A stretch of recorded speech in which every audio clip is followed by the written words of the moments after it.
Salam sehat untuk kita semua. Saya sehat, Anda sehat, dan kita hidup di lingkungan yang sehat. Hidup kita pun jadi berkat. Salam jumpa bersama saya, Pastor Chris, dalam seri katekese Laudato Si. Laudato Si, oh mio Signore, per la gioia e per l'amore. Menurut saya, pandangan manusiawi saya, Tuhan itu mau menciptakan sesuatu yang indah. Tidak mungkin dia mau menciptakan sesuatu yang jahat, yang tidak baik, yang merugikan manusia. Dia ciptakan tumbuhan-tumbuhan itu supaya menghiasi alam yang indah, yang bagus, yang dia mau manusia nikmati. Dia ciptakan makhluk lain supaya makhluk lain ambil bagian dalam kebahagiaan, keselamatan, kegembiraan, kekayaan, dan kemurahan Allah. Saya melihat setiap alam dan tumbuhan tumbuh begitu indah. Life is beautiful. Pagi-pagi kita dapat sinar matahari, tumbuh dengan bagus.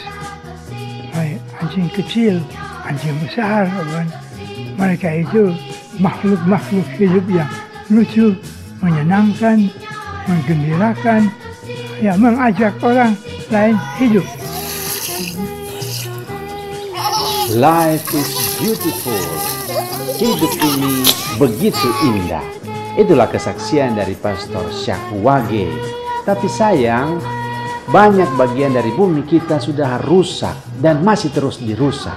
Nah, karena itu ensiklik Laudato Si mengingatkan dan mengajak, bahkan mendesak kita semua, seluruh penghuni dunia ini, untuk memperhatikan bumi kita yang lagi sakit dan menjerit.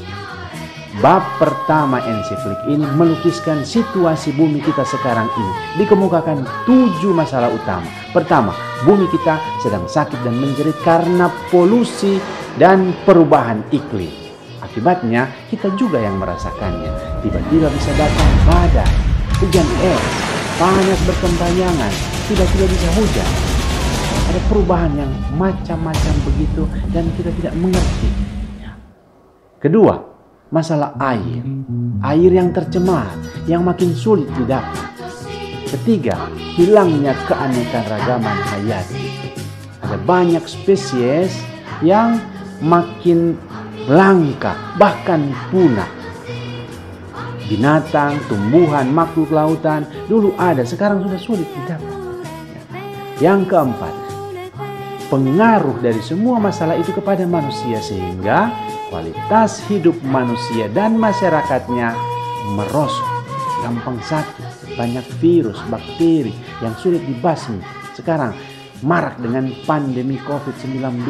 Mungkinkah ini tanda bahwa bumi kita sedang sakit dan menjerit? Bagian kelima, ada ketimpangan global. Di bagian bumi tertentu mengalami kekayaan yang berlimpah-limpah, bagian bumi tertentu mengalami luar biasa sulit mendapatkan kekayaan Allah. Di bagian tertentu bumi ini eksploitasi alam luar biasa sehingga memang rusak sama sekali. Di bagian tertentu dari bumi ini dijaga ketat kelestarian alamnya. Ada ketimpangan global. Dan keenam, itulah kendati ada masalah-masalah seperti ini, manusia masih kurang tanggap. Dan ketujuh, kalaupun tanggap, itu masih parsial, karena ada perbedaan pandangan dari macam-macam kelompok. Belum ada satu kesatuan pandangan, belum ada satu kesatuan doa. Nah, karena itu bab yang kedua, gereja menawarkan apa yang disebut Injil penciptaan.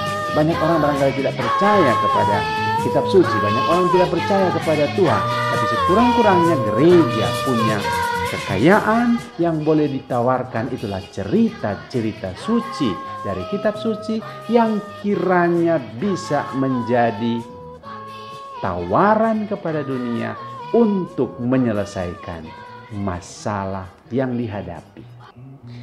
Bagaimana Injil penciptaan dialami oleh Pastor Syakwage? Kita dengar cerita.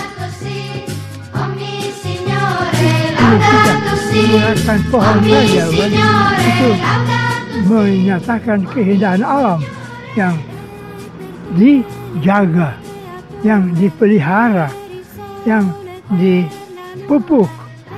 Bukan manusia yang pupuk, tetapi Tuhan Allah yang pupuk, dan Dia jaga supaya tumbuhan-tumbuhan itu menghiasi alam yang indah, yang bagus, yang Dia mau manusia nikmati sampai akhir zaman. Tidak ada batas lagi. Kalau manusia nak nikmati ya sudah, ya, bikin banjir saja, potong saja semua. Karena ketemu dengan orang lain yang hidup, saya juga hidup, saya juga rasa senang, dan saya bisa bergembira dan berbuat apa yang baik, yang bagus, yang berkenan kepada Allah. Ya, itulah keindahan. Ya, terlebih lagi kita sebagai orang beriman, apalagi beriman Katolik ya, ketambahan lagi itu penghayatan hidup kita bersama dengan Kristus. Karena kita bukan hidup dari diri kita, Kristus yang hidup. Seperti kata Paulus, hidup atau mati, kita adalah milik Kristus. Kalau ketemu sakit, ketemu penderitaan, atau pasti bukan dari Tuhan. Itu pasti dari manusia yang ya, entah dia menyebabkan hidupnya tidak cocok atau tidak berkenan kepada Allah ya. Itu di luar Tuhan ya. Tapi hidup itu beautiful, indah. Ya. Saya lebih suka pakai bahasa Inggris ya. Karena ada itu beautiful. Jadi tiap hari, tiap saat full of beauty. Dan hidup itu yang akan kita nikmati untuk selama-lamanya. Kita bukan berhenti waktu mati. Ya terus. Demikianlah alam dan sesama menjadi tanda nyata cinta Tuhan bagi kita yang harus kita lestarikan sampai selama-lamanya. Kira-kira itu juga yang diuraikan dalam bagian pertama bab kedua Laudato Si sebagai tawaran gereja kepada dunia. Ini kabar gembira yang gereja punya, yang gereja mau supaya dunia kenal, tapi juga kalau boleh dunia ambil alih.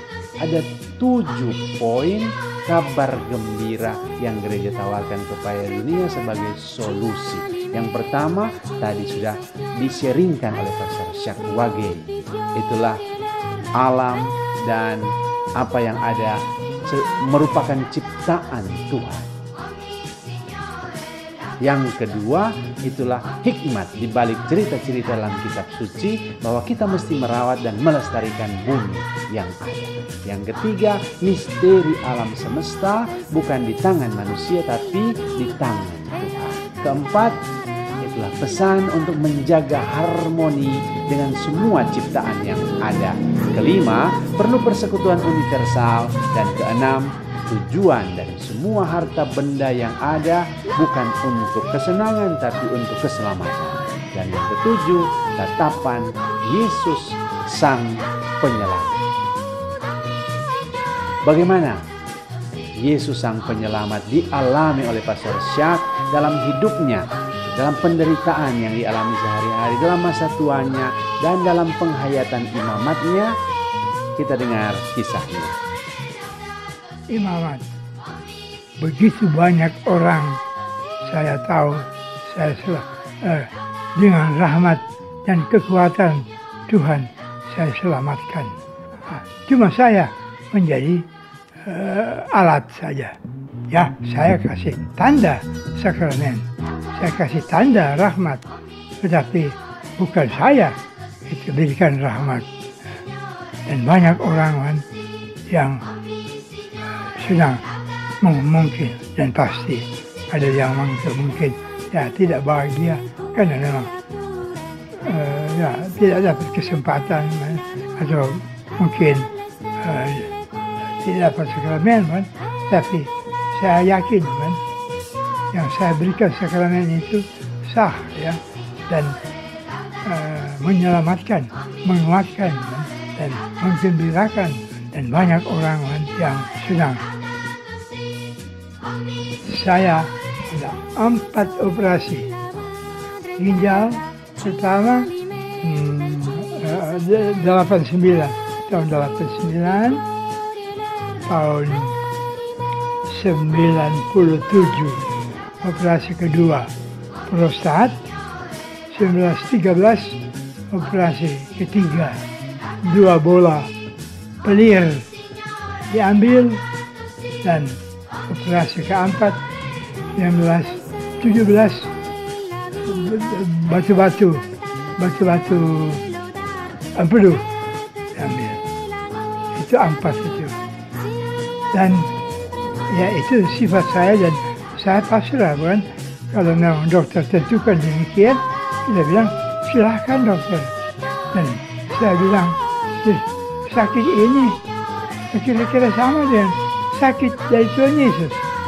Kita terima dan kita senang ya, boleh menderita bersama dengan Tuhan Yesus. Ya kita makan, memang kita atur, tapi kadang-kadang mesti tahan karena lebih gede. Ya kita atur supaya makan pada waktunya, dan makan yang bergizi, makan yang kita rasa enak, jangan bikin sakit perut, tanpa gigi. Yang terakhir kita salah 1913 operasi itu 2 buah pelir. Waktu itu yang ada gigi, ya semua direbus dan lombo-lombo terus. Nah, sampai sekarang, ya kita terima dan kita senang ya, boleh menderita bersama dengan Tuhan Yesus. Ya, entah hidup itu tidak menyenangkan, hidup itu menyiksa, tapi life yang Tuhan berikan is beautiful. Kita tetap percaya dan kita menghayati Tuhan Yesus yang tubuh darahnya yang manusiawi tetapi ilahi ada di altar, dan saya terima, saya usahakan sehormat mungkin, karena tidak ada tempat lain di mana Tuhan Yesus hadir, kecuali disimpan di tabernakel ya, tapi mau bersama-sama dengan manusia pada waktu bisa, pada waktu dia sendiri mengorbankan diri.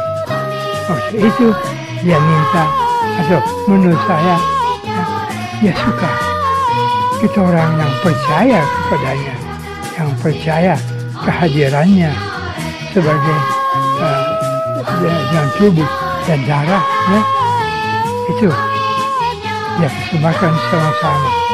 Dan jangan lupa tubuh dan darah itu yang sama dengan 20 abad yang lalu. Saya tidak mengerti, tapi saya percaya. Laudato si, oh mio Signore, per la gioia e per l'amore. Laudato si, oh mio Signore, che dai la forza nel dolore.